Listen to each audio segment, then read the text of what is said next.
캄캄한 나 홀로 너를 생각하네. 이런 기분 설명할 수 없어. 원래 이맘쯤 너와의 여행을 생각했었는데 yeah, yeah, yeah. 네가 좋아하던 와인과 선물을 준비했겠지. 기뻐할 너를 상상하며. 근데 왜 이런. വിദ്യാർത്ഥികളെ 10ാം സ്റ്റാൻഡേർഡിലെ English പാഠപുസ്തകത്തിലെ unit 2 the frames എന്ന ഭാഗത്തെ പ്രൊജക്ട് ടൈഗർ എന്ന ലെസനാണ് ഇന്ന് നമ്മൾ പഠിക്കാൻ പോകുന്നത്.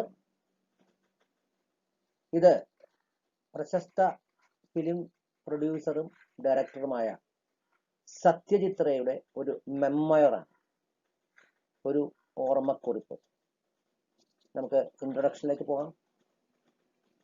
Here is an article by Satyajit Ray, one of the greatest filmmakers, on how he managed to shoot the scenes of a film which included a tiger. ഏറ്റവും മികച്ച cinema നിർമ്മാതാക്കളിൽ ഒരാളായ സത്യജിത് റേയുടെ ഒരു ലേഖനമാണ് പ്രൊജക്ട് ടൈഗർ, ഒരു ഓർമ്മക്കുറിപ്പ്. ഒരു കടുവയെ ഉൾപ്പെടുത്തിക്കൊണ്ട് സിനിമയിലെ രംഗങ്ങൾ ഷൂട്ട് ചെയ്യുന്നത് എപ്രകാരമാണ് അദ്ദേഹം കൈകാര്യം ചെയ്തത് എന്ന് ഇതിൽ വിവരിക്കുന്നു, ഡിസ്ക്രൈബ് ചെയ്യുന്നു. നമുക്ക് നോക്കാം സത്യജിത് റേയെ കുറിച്ച്. 1921 to 1992. He was born in 1921 and died in 1992. 1921 ജനിച്ച് 1992 മരണം വരിച്ച ആളാണ് Satyajit Ray. He was an Indian film maker. ഒരു ഇന്ത്യൻ ഫിലിം നിർമ്മാതാവാണ് അദ്ദേഹം. Ray was drawn into independent filmmaking after meeting French filmmaker Jean Renoir and viewing Vittorio De Sica's Italian neo-realist 1948 film Bicycle Thieves.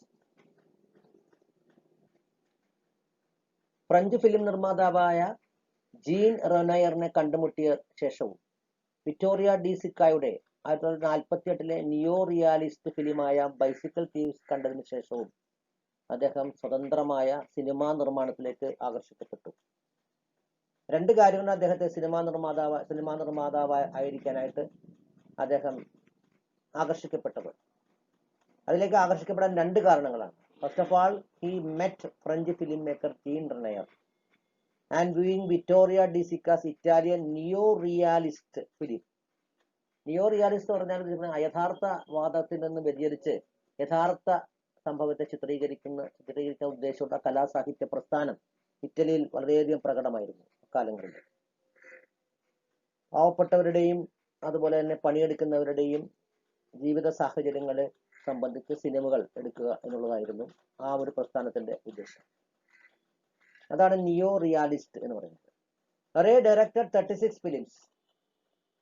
36 films direct ചെയ്തു, including feature films, documentaries and short films. Feature films, അതുപോലെ ഡോക്യുമെന്ററികൾ, ചെറിയ ലഘു സിനിമകൾ, ഇതൊക്കെ. He was also a fiction writer. ഒരു fiction writer ആയിരുന്നു. Novel, ചെറുകഥകൾ, അതുപോലെ മറ്റ് കാൽപ്പനിക കഥകൾ ഉൾപ്പെടുന്ന കഥകളൊക്കെ എഴുതുന്ന ആളായിരുന്നു. പബ്ലിഷർ ആയിരുന്നു, ഇലസ്ട്രേറ്റർ ആയിരുന്നു, കാലിഗ്രാഫർ ആയിരുന്നു, അതുപോലെ മ്യൂസിക് കമ്പോസർ ആയിരുന്നു, ഫിലിം ക്രിട്ടിക് ആയിരുന്നു, സിനിമാ നിരൂപകനുമായിരുന്നു. He has also authored several short stories and novels. ധാരാളം ഷോർട്ട് സ്റ്റോറികളും അതുപോലെ നോവലുകളും അദ്ദേഹം എഴുതിയിട്ടുണ്ട്. അദ്ദേഹത്തിന് അതുപോലെ ധാരാളം അവാർഡുകളും ലഭിച്ചിട്ടുണ്ട്. He received a number of awards including Padma Bhushan, Padma Shri, Padma Vibhushan, അതുപോലെ British film institute fellowship, Dada Saheb Phalke award 1984, അതുപോലെ Bharat Ratna in 1992. Ray also received an academy honorary award in 1992. അദ്ദേഹം മരിക്കുന്നത്, ഹി പാസ്ഡ് അവേ ഇൻ 1992. 1992 അദ്ദേഹം മരിക്കുന്നു. പാഠഭാഗത്തിലേക്ക് നമുക്ക് പ്രവേശിക്കാം. No one can beat Hollywood when it comes to making films with animals in them. മൃഗങ്ങളുള്ള സിനിമകൾ നിർമ്മിക്കുന്ന കാര്യത്തിൽ ഹോളിവുഡിനെ ബീറ്റ് ചെയ്യാൻ, വെല്ലാൻ അല്ലെ ആർക്കുമാവില്ല. No one can beat or challenge or defeat Hollywood when it comes to making films with animals in them. ആനിമൽസിനെ ഉൾപ്പെടുത്തിക്കൊണ്ട് cinema എടുക്കുന്ന ഹോളിവുഡിനെ പരാജയപ്പെടുത്താൻ അല്ലെങ്കിൽ വെല്ലുവിളിക്കാൻ ആർക്കുമാവില്ല. I remember films in my childhood. എൻ്റെ ബാല്യകാലത്ത് I remember films in my childhood. കുട്ടിക്കാലത്തെ സിനിമകൾ ഞാൻ ഓർക്കുകയാണ്. And there were quite a few of them. അത് വളരെ കുറച്ചേ ഉണ്ടായിരുന്നുള്ളൂ. അപ്പോൾ അത്ര ഏതാനും എണ്ണങ്ങൾ മാത്രമേ ഉണ്ടായിരുന്നുള്ളൂ. Quite a few of them. That had an Alsatian called Rin Tin Tin. Rin Tin Tin എന്ന അൽസേഷ്യൻ നായ ഉണ്ടായിരുന്ന സിനിമകൾ അദ്ദേഹം ഓർക്കുകയാണ്. റിൻ ടിൻ ടിൻ, ഒരു അൽസേഷ്യൻ ഡോഗ്. അൽസേഷ്യൻ എന്ന് പറഞ്ഞാൽ ഒരു ഡോഗിന്റെ ഒരു ബ്രീഡാണ്, ഒരു ഇനമാണ്. A breed of a dog. The dog's acting was more impressive than a humans. ആ നായുടെ അഭിനയം എന്ന് പറയുന്നത് മനുഷ്യന്റെ അഭിനയത്തെക്കാൾ വളരെയധികം ആകർഷകമായിരുന്നു. Later we got to see 3 or 4 other films with a collie called Lassie. പിന്നീട് ലെസി എന്ന ഒരു കോലി എന്ന് ഉദ്ദേശിക്കുന്നതും ഒരു ബ്രീഡാണ്, ഡോഗിന്റെ ഒരു ബ്രീഡാണ്. ഒരു കോലിയുടെ 3-4 ചിത്രങ്ങൾ ഞങ്ങൾക്ക് കാണാൻ കഴിഞ്ഞു. We got to see 3 or 4 other films with a collie called Lassie. It seemed that the director could make Lassie do just about anything. Just about anything. എന്ത് കാര്യം പറഞ്ഞാലും ഏത് കാര്യവും ഡയറക്ടറിന് ലെസിയെ അനുസരിപ്പിക്കാൻ കഴിയുമായിരുന്നു എന്നുള്ളതാണ്. അല്ലെങ്കിൽ പറയുന്നതൊക്കെ ചെയ്യാനായിട്ട് ലെസിക്ക് കഴിയുമായിരുന്നു. These trained dogs are famous stars in their own rights. ഈ പരിശീലിക്കപ്പെട്ട നായ്ക്കള് പേര് കേട്ട താരങ്ങളായിരുന്നു. Famous stars in their own rights. And the money they earned was no less than what a real film star got. അവർക്ക് കിട്ടിയിരുന്ന പ്രതിഫലം എന്ന് പറയുന്നത് സാധാരണ ഒരു film സ്റ്റാറിന് കിട്ടുന്ന അത്രയും തന്നെ, അല്ലെങ്കിൽ ഒട്ടും കുറവല്ലാത്ത രീതിയിലുള്ള പ്രതിഫലവും അവർക്ക് ലഭിച്ചിരുന്നു. Their owners could easily make as much as 100,000 rupees from just one film. അവരുടെ ഉടമസ്ഥർക്ക് വെറും ഒരു സിനിമയിൽ നിന്ന് പോലും 1,00,000 രൂപ, 100,000 rupees, 1,00,000 rupees, അത്രത്തോളം രൂപ എളുപ്പത്തിൽ ഉണ്ടാക്കാൻ കഴിയുമായിരുന്നു.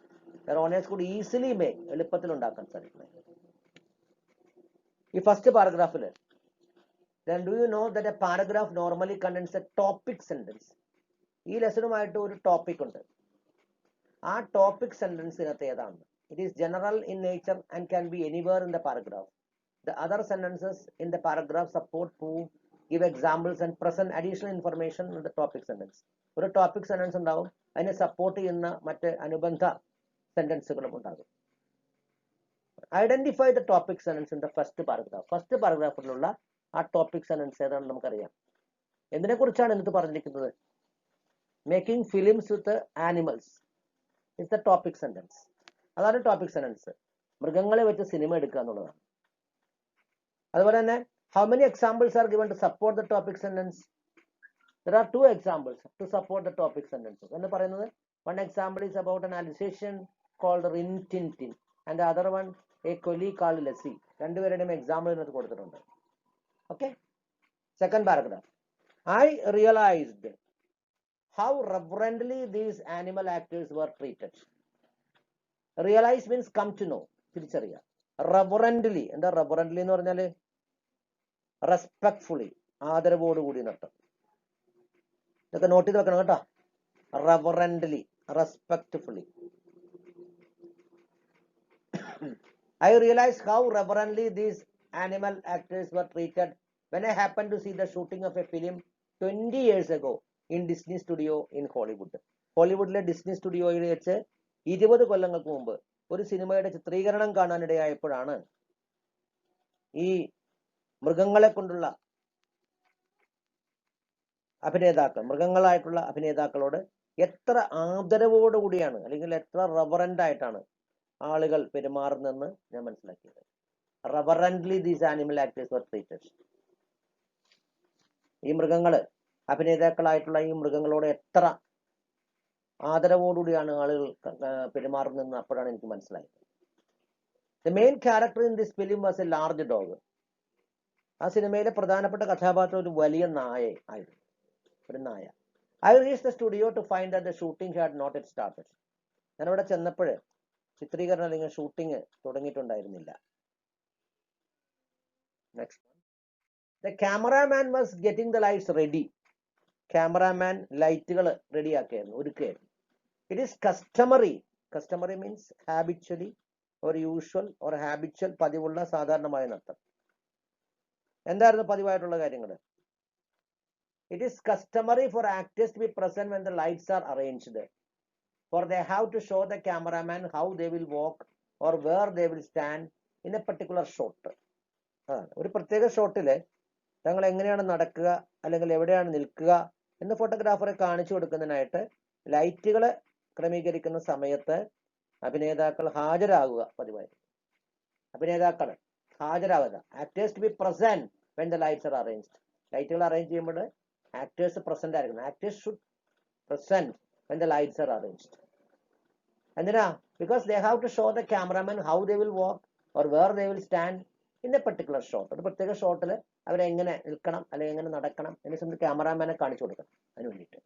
In the case a very famous stars, പക്ഷേ വളരെ പ്രശസ്തരായ ആ താരങ്ങളുണ്ടെങ്കിൽ അവർക്ക് എക്സംഷൻ ഉണ്ട്.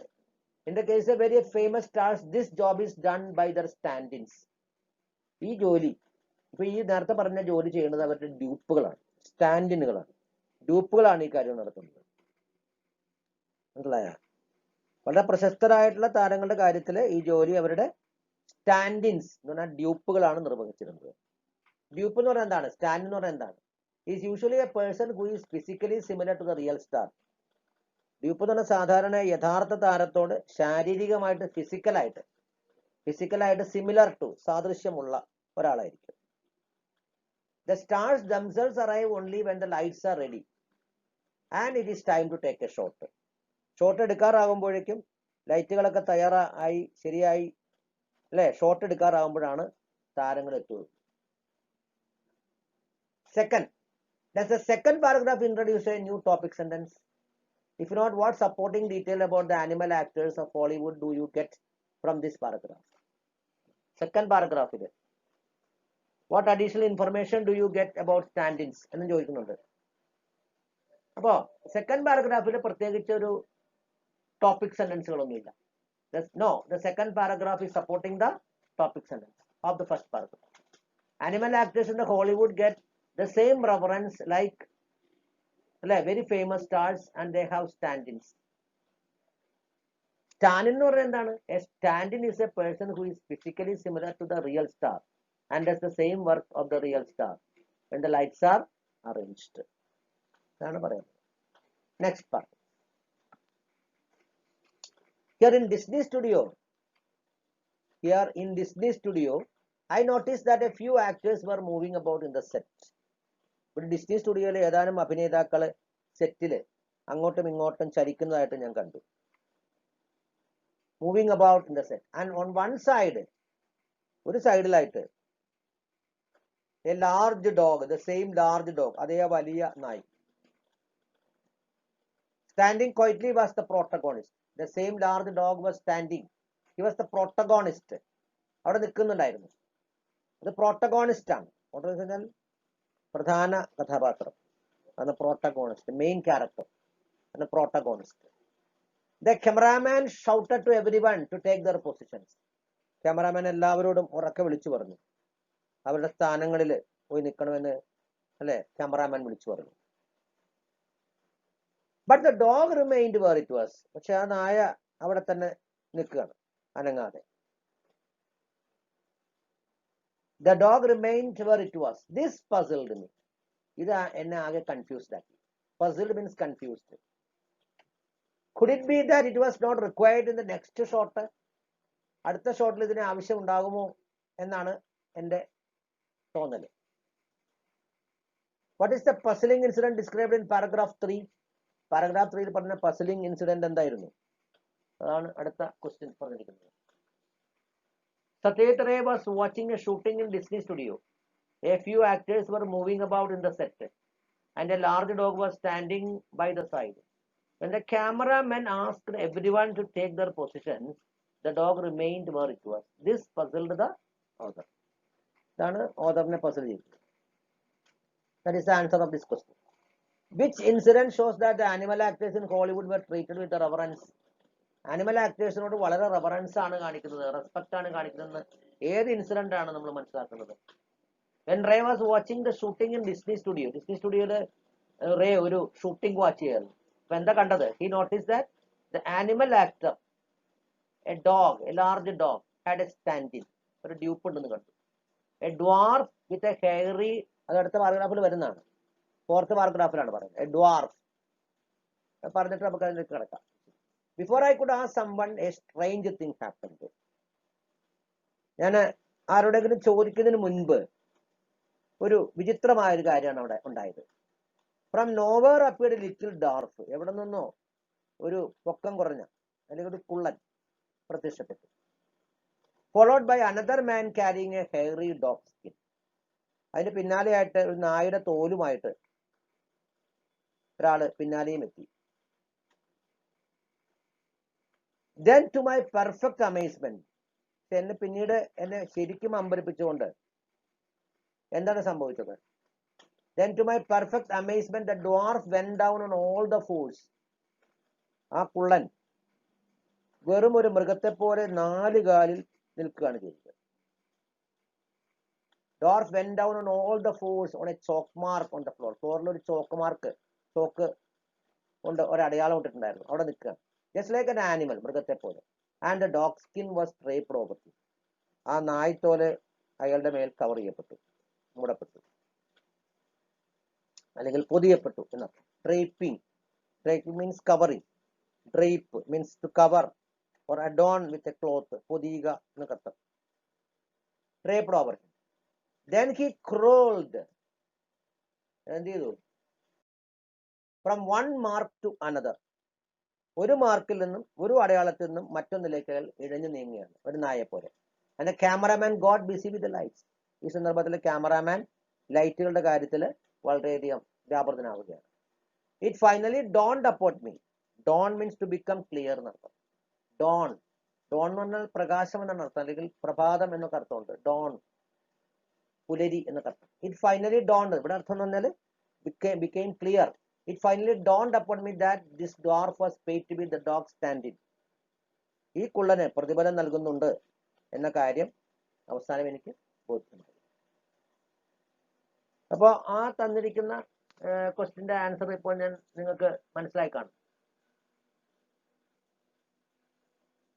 അല്ലേ? When Ray was watching the shooting in Disney studio, he noticed that the animal actor dog had a stand-in.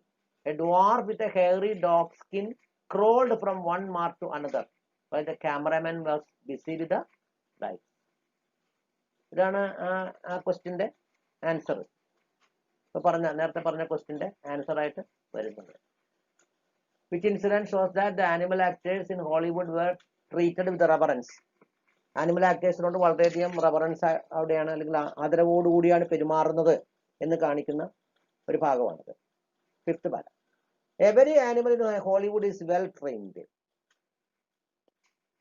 ഹോളിവുഡിലെ ഓരോ മൃഗവും വളരെയധികം നന്നായി പരിശീലനം സിദ്ധിക്കപ്പെട്ടവയാണ്. It is not difficult to train a horse or a dog. ഒരു കുതിരയോ നായയോ പരിശീലിപ്പിക്കാൻ ഒരു ബുദ്ധിമുട്ടുമില്ല, ഡിഫിക്കൽട്ട് അല്ല. But have you ever heard of trained ravens? പക്ഷേ പരിശീലിപ്പിക്കപ്പെട്ട മലങ്കാക്കുകളെ കുറിച്ച് നിങ്ങൾ എപ്പോഴും കേട്ടിട്ടുണ്ടോ? Have you ever heard of trained ravens? Not just 1 or 2 but nearly 100 of them. 1 or 2 അല്ല, കേവലം 1 or 2 അല്ല, ഏതാണ്ട് 100 എണ്ണം. Even this was made possible in Hollywood when the creator of some of the best suspense films in the history of cinema, Alfred Hitchcock, decided to make a film called Birds. ചരിത്രത്തിലെ ഏറ്റവും നല്ല ഏതാനും suspense സിനിമകളുടെ സൃഷ്ടാവായ Alfred Hitchcock birds എന്ന പേരുള്ള cinema നിർമ്മിക്കാൻ തീരുമാനിച്ചപ്പോൾ ഇതും ഹോളിവുഡിൽ സാധ്യമായി എന്നാണ് നമുക്ക് കാണാൻ കഴിയുന്നത്. അതായത് 100 കണക്കിന് മലങ്കാക്കുകൾ, പരിശീലിപ്പിക്കുന്ന മലങ്കാക്കുകൾ സിനിമയിൽ വരികയാണ്. In Hollywood, when the creator of some of the best suspense in the history of cinema, Alfred Hitchcock, decided to make a film called Birds. പക്ഷികൾ എന്ന ഒരു സിനിമ, ബേർഡ്സ് എന്നൊരു സിനിമ അദ്ദേഹം എടുക്കാൻ തീരുമാനിച്ചപ്പോഴാണ് ഇത് യാഥാർത്ഥ്യമായത്.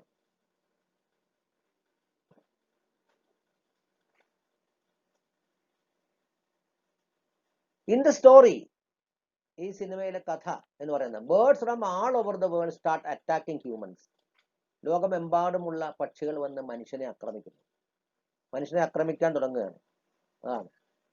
Hitchcock needed a variety of birds. ഹിച്ച്കോക്കിന് ഈ സിനിമയിൽ വിവിധ ഇനത്തിലുള്ള പക്ഷികൾ ആവശ്യമുണ്ടായിരുന്നു. A variety of birds. But what was required in the largest number was ravens. പക്ഷെ ഏറ്റവും കൂടുതൽ വേണ്ടിയിരുന്നത് ഈ കാക്കകളെ, റാവൻസിനെ ആയിരുന്നു, മലങ്കാക്കകളെ ആയിരുന്നു. Notices were placed in the press all over the United States, asking people to contact the filmmaker if they knew how to get hold of trained ravens. എന്താണ്? പരിശീലിപ്പിക്കപ്പെട്ട മലങ്കാക്കകളെ കണ്ടെത്താനുള്ള മാർഗം ആർക്കെങ്കിലും അറിയാമെങ്കിൽ അവരോട് ഈ സിനിമയുടെ നിർമ്മാതാവുമായിട്ട് ബന്ധപ്പെടാൻ ആവശ്യപ്പെട്ടുകൊണ്ട് അമേരിക്കയിൽ എങ്ങുമുള്ള പത്രമാസികകളിൽ പരസ്യം കൊടുത്തു. How to get hold of, ലഭിക്കുക, ട്രെയിൻഡ് റാവൻസിനെ കിട്ടാൻ സാധിക്കുമെങ്കിൽ ഇതിന്റെ ഡയറക്ടറുമായിട്ട് കോണ്ടാക്ട് ചെയ്യണമെന്ന് പറഞ്ഞുകൊണ്ട് യുണൈറ്റഡ് നേഷൻസിലെ പല പത്രമാസികകളിലും പരസ്യം കൊടുക്കപ്പെട്ടു. Next paragraph, 6th paragraph. Someone replied within a few days. കുറച്ച് ദിവസം കഴിഞ്ഞപ്പോൾ ഒരാള് മറുപടി നൽകി. Replied within a few days. He was asked to bring his birds. അയാളോട് പക്ഷികളെ കൊണ്ടുവരാനായിട്ട് ആവശ്യപ്പെട്ടു. And he arrived with almost 100 trained ravens. How did he come there? How did he arrive there? He arrived with almost 100 trained ravens. ഏകദേശം 100ഓളം പരിശീലനം സിദ്ധിച്ച മലങ്കാക്കുകളുമായിട്ടാണ് വന്നത്. 100ഓളം മലങ്കാക്കുകൾ അതിലെത്തിച്ചത്. Admittedly, their training had not gone very bad. Admittedly means surely എന്നർത്ഥം. ഉറപ്പായിട്ടും അവിടെ പരിശീലനം തീർച്ചയായിട്ടും അത്ര മോശമായിരുന്നില്ല. That is to say, they could not do anything that might be seen as extraordinary. ഒരർത്ഥത്തിൽ പറഞ്ഞാൽ അസാധാരണം എന്ന് തോന്നുന്ന ഒരു കാര്യവും ആ കാക്കകൾ അല്ലെങ്കിൽ മലങ്കാക്കകൾ ചെയ്യേണ്ടതുണ്ടായിരുന്നില്ല. എന്താണ്? But if as many as 50 ravens are told to perch quietly in a row on a specified spot, and if they obey this command instantly, isn't that pretty impressive? അല്ലേ?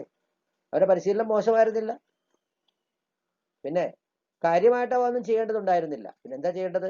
ഒരു നിർദ്ദിഷ്ട സ്ഥലത്ത് ഈ 50ഓളം മലങ്കാക്കകളോട് നിരയായിട്ട് ഇങ്ങനെ ഇരിക്കാൻ പറഞ്ഞാൽ ആ ആജ്ഞ അവ ഉടനടി അനുസരിക്കുകയും ചെയ്താൽ അത് ശരിക്കും വളരെ ആകർഷകമാണ്, അല്ലേ? പ്രട്ടി ഇംപ്രസീവ്, വളരെയധികം നമ്മളെ ആകർഷിക്കുന്ന, നമ്മുടെ ഹൃദയത്തെ വളരെയധികം ആകർഷിക്കുന്ന ഒന്നാകുമായിരുന്നില്ല. തീർച്ചയായും.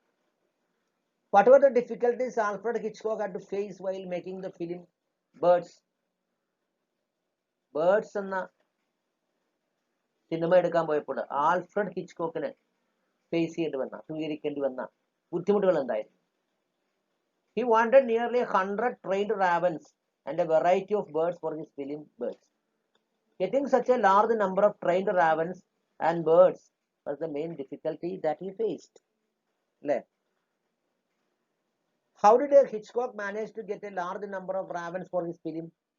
ഫിലിമില് ധാരാളം മലങ്കാക്കകളെ കിട്ടുന്നതിന് വേണ്ടിയിട്ട് ഹിച്ച്കോക്ക് എന്താണ് ചെയ്തത്?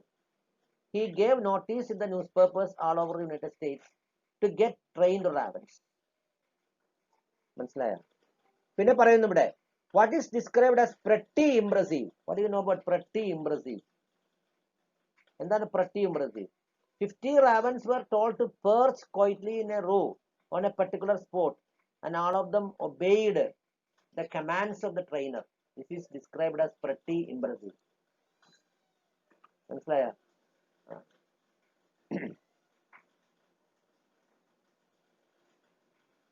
Identify the main topic of the article from para 8. Paragraph 8 മുതൽ ഉള്ള മെയിൻ ടോപ്പിക്, ഈ ആർട്ടിക്കിളിന്റെ മെയിൻ ടോപ്പിക് ഐഡന്റിഫൈ ചെയ്യാൻ പറഞ്ഞിരിക്കുക. Shooting films using tigers. അതാണ് ഇതിനകത്ത് മെയിൻ ടോപ്പിക്. പാരഗ്രാഫ് 8 മുതൽ തുടങ്ങുന്നതാണ്. Shooting films using tigers. Understand? What other details are given about the topic in the paragraph? മറ്റ് കാര്യങ്ങൾ കൂടി ഇതിനകത്ത് ഉൾപ്പെടുന്നുണ്ട്. എന്തൊക്കെയാണ് നമുക്ക് നോക്കാം. 7ാമത്തെ പാരഗ്രാഫിൽ, needless to say, in our own country it is not at all easy to find trained animals, although some films have been made in Bombay and Madras that involved working with elephants, horses and tigers. ആനകളെയും കുതിരകളെയും കടുവകളെയും ഒക്കെ ഉൾപ്പെടുത്തി ബോംബെയിലും മദ്രാസിലും ഏതാനും സിനിമകൾ ചെയ്തിട്ടുണ്ടെങ്കിലും നമ്മുടെ രാജ്യത്ത് പരിശീലിക്കപ്പെട്ട മൃഗങ്ങളെ കണ്ടെത്താൻ അത്ര എളുപ്പമല്ല എന്ന് പറയേണ്ടതില്ലല്ലോ എന്നാണ്. നീഡ്ലെസ് ടു സേ, അങ്ങനെ പറയേണ്ടതില്ല. നമ്മുടെ രാജ്യത്ത് it is not at all easy to find trained animals, but some films have been made in Bombay and Madras that involved working with elephants, horses and tigers. എലഫൻസിനെ, ഹോഴ്സിനെ, ടൈഗേഴ്സിനെ വെച്ചിട്ട് മദ്രാസിലൊക്കെ ബോംബെയിലൊക്കെ ഇതുപോലെ സിനിമകൾ എടുത്തിട്ടുണ്ട് അല്ലേ. Their performance did suggest that they were used to obeying commands. ആജ്ഞകൾ അനുസരിക്കുന്ന ശീലമുള്ളവയാണവ എന്നാണ് നമുക്ക് കാണാൻ കഴിയുന്ന ഒരു വസ്തുത. അവയുടെ പ്രകടനം കാണുമ്പോൾ തീർച്ചയായിട്ടും അവ ആജ്ഞകൾ അനുസരിക്കാൻ ശീലമുള്ളവയാണെന്ന് നമുക്ക് മനസ്സിലാക്കാം. അത് നമ്മെ ഓർമ്മിപ്പിക്കുന്നു. Their performance did suggest that they were used to obeying commands. In Bengal, it is sometimes possible to find clever dogs, particularly police dogs, which are quite intelligent. ബംഗാളിലൊക്കെ സമർത്ഥരായ നായ്ക്കളെ, പ്രത്യേകിച്ച് വളരെ ബുദ്ധിയുള്ള പോലീസ് നായ്ക്കളെ ചിലപ്പോൾ കണ്ടെത്താൻ കഴിഞ്ഞേക്കും ബംഗാളിൽ. If one is prepared to be patient, it is not altogether impossible to get good performances out of them, as we managed to do with the Fulo in Pather Panchali. ക്ഷമയോടെ ഇരിക്കാൻ ഒരാൾ തയ്യാറാണെങ്കിൽ പഥേർ പാഞ്ചാലിയിലെ ബൂലോയുടെ കാര്യത്തിൽ ഞങ്ങൾക്ക് ചെയ്യാൻ കഴിഞ്ഞതുപോലെ ഇവയിൽ നിന്ന് നല്ല പ്രകടനം ലഭിക്കുക എന്നത് ആകപ്പാടെ അസാധ്യമായ കാര്യമല്ല. Fulo in performances out of them, as he managed to do with the Fulo in Pather Panchali. If one is prepared to be patient, patient ആയിട്ടിരുന്നാൽ, it is not altogether impossible. It is not impossible to get good performance out of them, out of these animal actors, as we managed to do with the Fulo in Pather Panchali. Pather Panchaliന്റെ ഫൂലോയുമായിട്ട് ഫൂലോ എന്ന കാര്യത്തില് ഞങ്ങൾക്ക് ചെയ്യാൻ കഴിഞ്ഞതുപോലെ. A dog might be difficult, not impossible to handle. ഒരു നായയെ കൈകാര്യം ചെയ്യാൻ വിഷമം ആയിരിക്കും, എങ്കിലും അത് അസാധ്യമല്ല, ഇമ്പോസിബിൾ ആണെന്ന് പറയാൻ പറ്റില്ല. What was one supposed to do if there was need for a tiger in a film? ഒരു സിനിമയിൽ ഒരു കടുവയുടെ ആവശ്യം വന്നാൽ ഒരാൾ എന്ത് ചെയ്യണമായിരുന്നു എന്നാണ് കരുതുന്നത്. What was one supposed to do if there was need for a tiger in a film? We got to deal with this problem too when we were shooting Booby Gaine Baga Baina. Booby Gaina Baga Baina എന്ന് ചിത്രീകരിച്ചുകൊണ്ടിരിക്കുമ്പോൾ ഈ ഒരു പ്രശ്നം ഞങ്ങൾക്ക് കൈകാര്യം ചെയ്യേണ്ടി വന്നു. We had to deal with this problem too when we were shooting Booby Gaine Baga Baina. In the film, Booby, who is banished by the king, wanders the forest, meets Baga, who is also been banished. ഈ സിനിമയില് രാജാവിനാൽ നാട് കടത്തപ്പെട്ട ഒരു കഥാപാത്രമാണ് Goofy. കാട്ടിലൂടെ അലഞ്ഞു തിരിഞ്ഞ് നടക്കുമ്പോഴാണ് നാട് കടത്തപ്പെട്ട മറ്റൊരു കുട്ടിയെ, ബാഗയെ കണ്ടുമുട്ടുന്നത്. അതാണ് കഥയിൽ പറഞ്ഞിരിക്കുന്നത്. They see a tiger and freeze. അവര് കാട്ടിലൊരു കടുവയെ കാണുന്നു, പേടിച്ച് ഇങ്ങനെ മരവിച്ച് നിൽക്കുകയാണ്. Freeze. By the tiger simply walks. കടുവ എന്നാണെങ്കിൽ സിംപ്ലി വാക്സ്, കടുവ അല്ലെ നടക്കുകയാണ് ഇങ്ങനെ, without paying them the slightest attention. അവരെ ഒട്ടും ശ്രദ്ധിക്കാതെ കാട്ടിൽ അങ്ങോട്ടും ഇങ്ങോട്ടും നടക്കുന്ന കടുവയാണ് ആ സിനിമയിൽ കാണുന്നത്. 9th paragraph ശ്രദ്ധിക്കുക. Having thought of the scene, I simply had to shoot it. ഈ രംഗം ഓർത്തപ്പോൾ I simply had to shoot it. അത് വെറുതെ അങ്ങ് ചിത്രീകരിച്ചാൽ മതി എന്ന് തോന്നും. But where were we going to find a tiger? പക്ഷെ ഒരു കടുവയെ ഞങ്ങൾ കണ്ടെത്താൻ പോകുന്നത് എങ്ങനെ? The obvious thing, obvious means clear thing, to do was to look in a circus, since they were likely to have trained animals. സർക്കസുകാരുടെ പക്കൽ പരിശീലിപ്പിക്കപ്പെട്ട മൃഗങ്ങൾ ഉണ്ടാവാൻ ഇടയുള്ളതിനാൽ സർക്കസിൽ അന്വേഷിക്കുന്നതായിരുന്നു ചെയ്യാൻ കഴിയുന്ന വ്യക്തമായ കാര്യം. The obvious thing. What is the obvious thing? To look in a circus, because they were likely to have trained animals. അവിടെ trained animals ഉണ്ടാകും. അതുകൊണ്ട് അവിടെ പോയി നോക്കുന്നത് നല്ലതെന്ന് വ്യക്തമായ കാര്യമാണ്. As a matter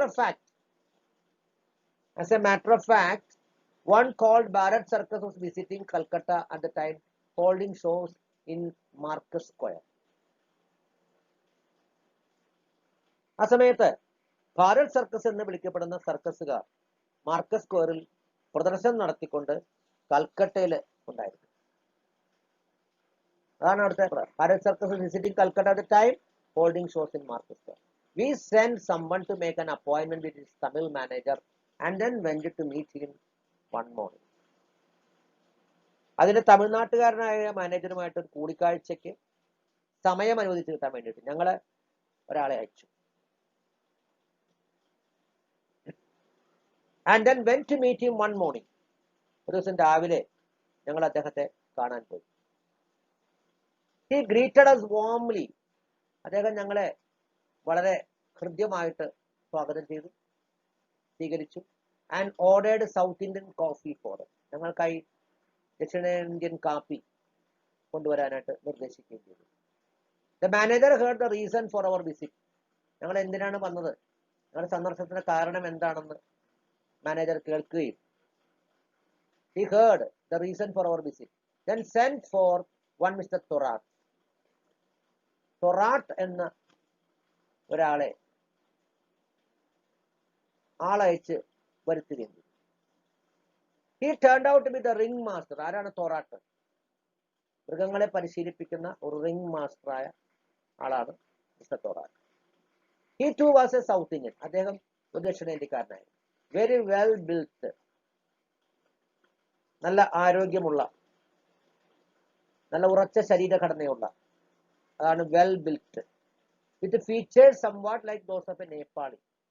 കണ്ടു കഴിഞ്ഞാൽ ഏതാണ്ട് നേപ്പാളിയുടെ ലക്ഷണങ്ങളുള്ള അദ്ദേഹവും ഒരു ദക്ഷിണേന്ത്യക്കാരനായിരുന്നു, ഒരു സൗത്ത് ഇന്ത്യനായിരുന്നു. He was perhaps no more than 40. ഒരുപക്ഷെ 40 വയസ്സിൽ കൂടുതൽ കാണില്ല. He showed us an old scar on his forearm. അദ്ദേഹത്തോട് സംസാരിച്ചിരുന്നപ്പോൾ അദ്ദേഹം നെറ്റിയിലുണ്ടായ ഒരു പഴകിയ പാട് അദ്ദേഹം ഞങ്ങളെ കാണിച്ചു. Which had been caused by tiger.